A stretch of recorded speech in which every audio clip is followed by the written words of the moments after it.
আমি আল্লাহ পাক রব্বুল আলামিন পুরা পৃথিবী সৃষ্টি করেছেন। প্রথম আসমান সৃষ্টি করেছি, দ্বিতীয় আসমান সৃষ্টি করেছি, তৃতীয় আসমান সৃষ্টি করেছেন। আমি আল্লাহ পাক রব্বুল আলামিন চতুর্থ আসমান সৃষ্টি করেছি, পঞ্চম আসমান সৃষ্টি করেছি, ষষ্ঠ আসমান সৃষ্টি করেছি, সপ্তম আসমান সৃষ্টি করেছি। বান্দা, আমি আল্লাহ পাক রব্বুল আলামিন পৃথিবীর ভিতরে যত মাখলুকাত সৃষ্টি করেছি, আমি আল্লাহ পাক রব্বুল আলামিন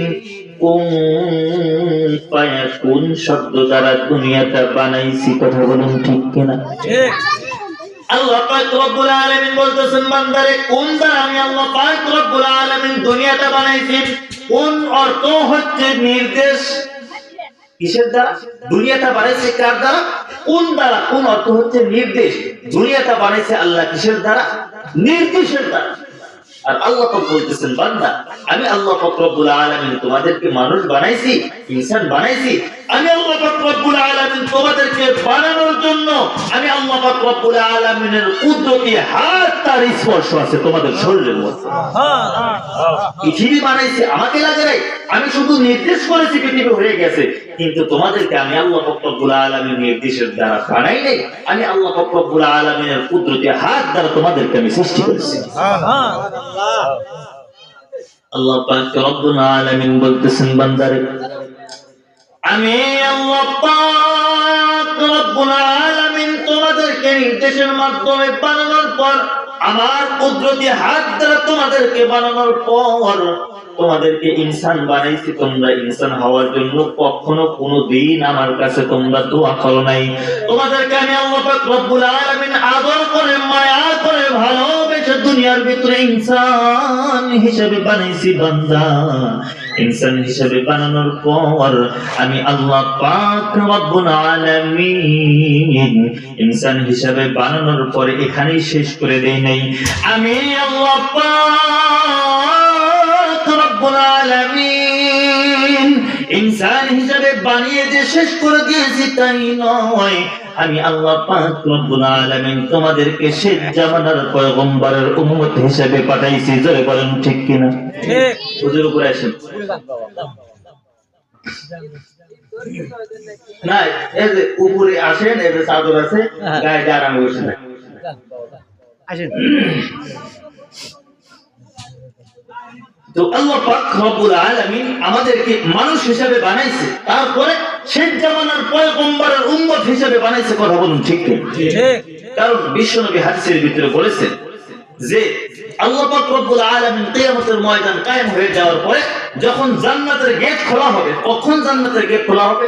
অন্য অন্য নবীগুলা জান্নাতের দরজায়, জান্নাতের গেটের কাছে এসে দাঁড়িয়ে থাকবে, আর ফেরেশতাদেরকে ডাক দিয়ে বলতে থাকবে, ওগো ফেরেশতারা, আমরা তো দুনিয়ার ভিতরে এত কষ্ট করেছি, দুনিয়ার ভিতরে আমরা নবী ছিলেন, এত কষ্ট করার পরে আখিরাতের ময়দানে আসলাম, আসার পরে আমাদেরকে জান্নাতে দিবা ঠিক আছে, কিন্তু এই জান্নাতের গেট বন্ধ কেন?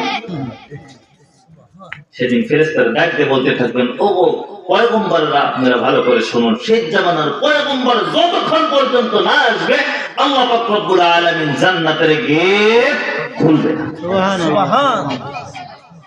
আল্লাহ পাক রব্বুল আলামিন আমাদেরকে আদর করে, মায়া করে, ভালোবেসে দুনিয়ার ভিতরে সৃষ্টি করেছেন। দুনিয়ার ভিতরে সৃষ্টি করার পর আল্লাহ পাক রব্বুল আলামিন ডাক দিয়ে বলতেছেন, বান্দারে আমি আল্লাহ পাক রব্বুল আলামিন তোমাদেরকে দুনিয়ার ভিতরে বানাইছি, ইনসান হিসেবে বানাইছি, শেষ জামানার পয়গম্বরের উম্মত করে বানাইছি। আবার আমি আল্লাহ পাক রব্বুল আলামিন তোমাদেরকে কত সুন্দর করে বানাইছি। আমি আল্লাহ পাক রব্বুল আলামিন কোরআন কারীমের ভিতরে বলে দিলাম, লাকাদ খালাকানাল ইনসানা ফি আহসানি তাকওয়ীম।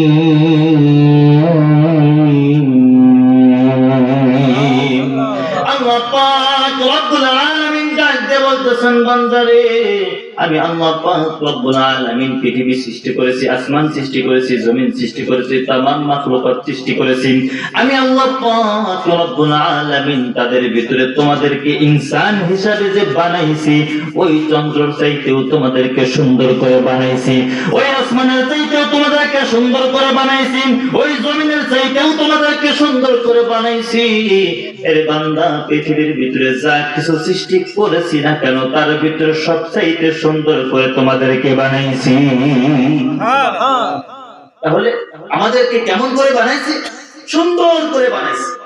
পৃথিবীর ভিতরে যা